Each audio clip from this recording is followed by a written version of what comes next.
Rire aujourd'hui, puisque notre feuilleton premier épisode est consacré à la côte d'Opale. Nous nous sommes installés, perle du littoral, et tu vas nous emmener, ça ne m'étonne pas, c'est Hélène Gâteau, du côté de l'aquarium. Et oui, en plus, je sais que tu adores ça, les aquariums, Oh, Laurent. Donc aujourd'hui, qu'est-ce que c'est que ça. Et là, c'est plus beau, effectivement, hein. nous allons découvrir à Boulogne-sur-Mer un des plus grands aquariums de France, le Centre national de la mer de Boulogne-sur-Mer.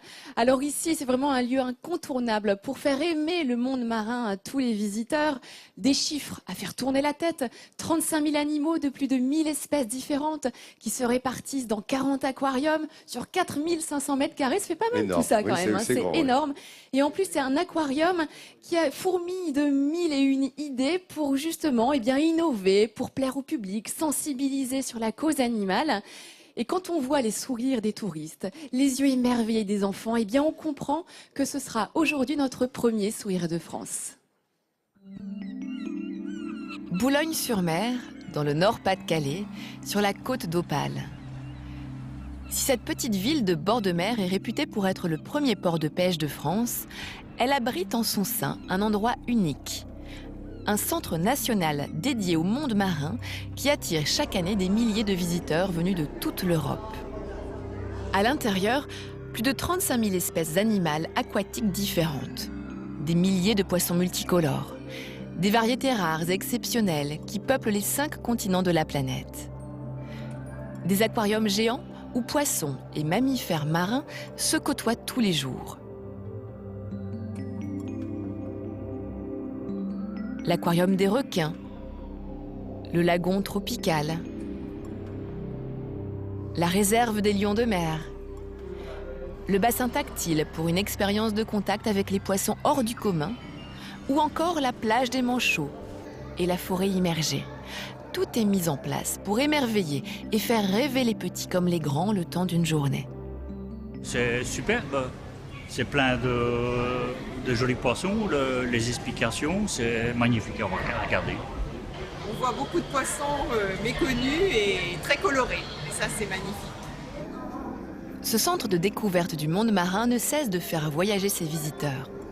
Parmi les espèces aquatiques originales, les otaries, entraînées par William. Tous les jours, elles se mettent en scène et offrent un spectacle impressionnant où elles montrent l'étendue de leur agilité et de leur intelligence. Pour William, c'est une relation de complicité unique. Alors ils sautent très très haut, ce sont des animaux vraiment très très puissants. Ce sont vraiment des animaux très rapides. Ça fait 16 ans qu'on les entraîne tous les jours. Ils sont très réceptifs, ils apprennent assez rapidement. Donc ils ont une capacité d'apprentissage quand même assez importante. On les aime parce qu'ils ont chacun leur caractère. Puis après, on les voit tous les jours, donc on s'attache. On les considère plus comme des collègues de travail. Pendant 20 minutes, les otaries font leur show pour le plus grand bonheur des enfants. Les otaries sont très beaux et très forts. C'est la première fois que j'ai vu un otari, c'est impressionnant. J'ai vu qu'ils avaient un cri différent et aussi, je ne savais pas qu'ils pouvaient sauter aussi haut. Dans cet aquarium de 4500 mètres carrés, les visiteurs découvrent les animaux du monde entier. Les poissons de la Méditerranée, ceux du nord de l'Europe, la faune aquatique qui peuple l'océan Indien ou le Pacifique.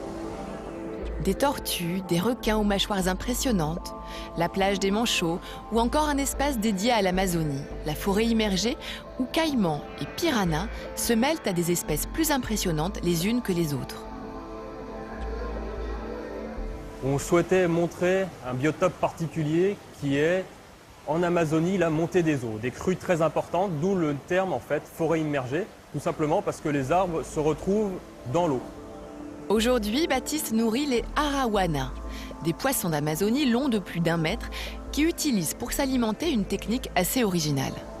Le nourrissage est atypique et intrigue les visiteurs. C'est la seule espèce de poisson qui est capable de sortir hors de l'eau totalement pour pouvoir attraper un insecte ou un oiseau.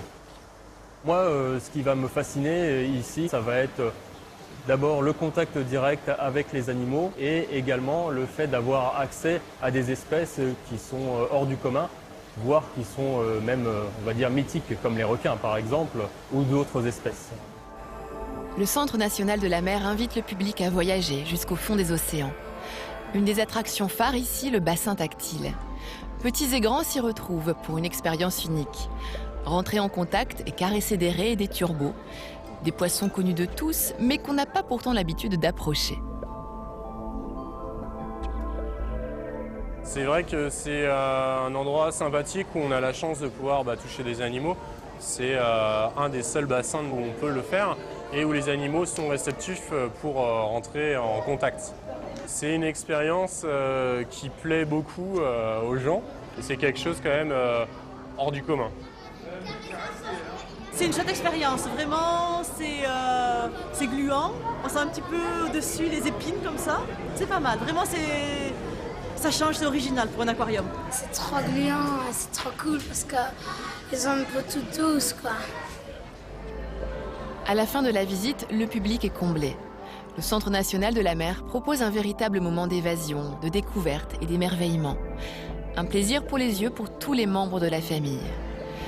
Ici, en bord de mer, sur la plage, à quelques pas du port de Boulogne, face à son phare, un paysage qui offre en fin de journée une lumière flamboyante.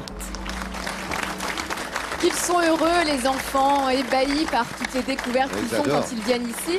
Et c'est un plaisir que j'ai aussi connu à leur âge. Je suis venue au tout début de l'ouverture du Centre national de la mer ici à Boulogne avec mes parents. J'ai eu cette chance. Et donc aujourd'hui, eh bien, je souhaitais remettre le sourire de France à ce Centre national de la mer pour plein de raisons. Tout d'abord parce que c'est vraiment un lieu touristique extraordinaire où toute une équipe accueille les touristes. 600 000 visiteurs par an quand même, hein. C'est énorme. 600 000 visiteurs dont 30% de touristes étrangers qui viennent de tous les pays. Alors du coup, il y a toute une structure qui est mise en place justement pour ces touristes étrangers. Vous allez le voir sur ces images. Par exemple avec, vous savez, les audio-guides qui sont distribués à toutes les personnes qui viennent. Ça permet d'aller découvrir l'aquarium, quelle que soit sa nationalité. Les audioguides sont disponibles en anglais, en allemand, en néerlandais, en flamand. Donc vraiment l'occasion de s'immerger dans ce monde des océans et des mers, quel que soit le pays d'origine d'où l'on vient. Alors ça, c'est une première étape. Ensuite, ce centre a également tout un accueil qui est réservé aux personnes handicapées et à mobilité réduite. C'est très important, hein. Il y a un ascenseur qui permet de vraiment d'avoir accès à tous les niveaux, tous les bassins et tous les aquariums, qui que vous soyez.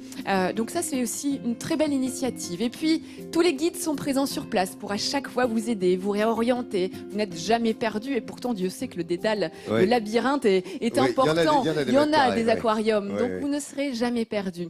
C'est également un centre qui a reçu un label Pôle d'excellence remis par la commission océanographique de l'UNESCO pour son action de sensibilisation. Et puis ce fameux bassin tactile, vous savez, c'est assez original quand même d'avoir cette expérience, de pouvoir venir caresser les raies ou les turbos avec joie pour ces petits enfants. C'est une première, un premier contact. Je vais y aller, moi. Non. C'est un contact que l'on peut avoir avec ces animaux, une sensibilisation du grand public à toutes ces espèces. Et puis voilà, une autre façon de découvrir le monde marin qu'avec les yeux. Là, c'est avec les mains, avec le toucher. Voilà, que vous dire de plus que moi j'adore cet endroit, j'en suis véritablement amoureuse et c'est une des raisons pour lesquelles aujourd'hui nous avons souhaité remettre le sourire de France à tout ce Centre national de la mer de Boulogne-sur-Mer qui est représenté aujourd'hui par monsieur Guy Langagne. Guy Langagne qui est le père fondateur de cet aquarium. Alors Guy, je vous le remets pour vous, pour également toute l'équipe de l'aquarium. Et puis pour tous les poissons aussi, hein, qui font le bonheur des visiteurs. En plus, j'ai un petit coup de cœur particulier pour Guy, car figurez-vous que Guy, lorsqu'il était professeur à la faculté d'Amiens, eh bien, il a eu mes parents en élève. Donc quand même, rien que pour ça, je vous donne aussi un sourire de France. Bravo. Quel courage. Bravo, c'est un grand moment d'émotion. Il y a 30 ans, quand j'ai eu l'idée de faire ce centre de la mer, personne n'y croyait. Et aujourd'hui, on a non seulement ce prix, mais on est à 15 millions de visiteurs. C'est le plus bel établissement du nord de la France. Donc je dis toujours à mes amis politiques, il faut oser avancer, même si de temps en temps ça fait grincer des dents. On a toujours tort d'avoir raison trop tôt. Merci encore. Bravo. Merci. Bravo. La valeur ajoutée du service de l'accueil, c'est ça le sourire de France. C'est tous les jours dans Midi en France. Bravo monsieur, bravo pour ce centre de la mer.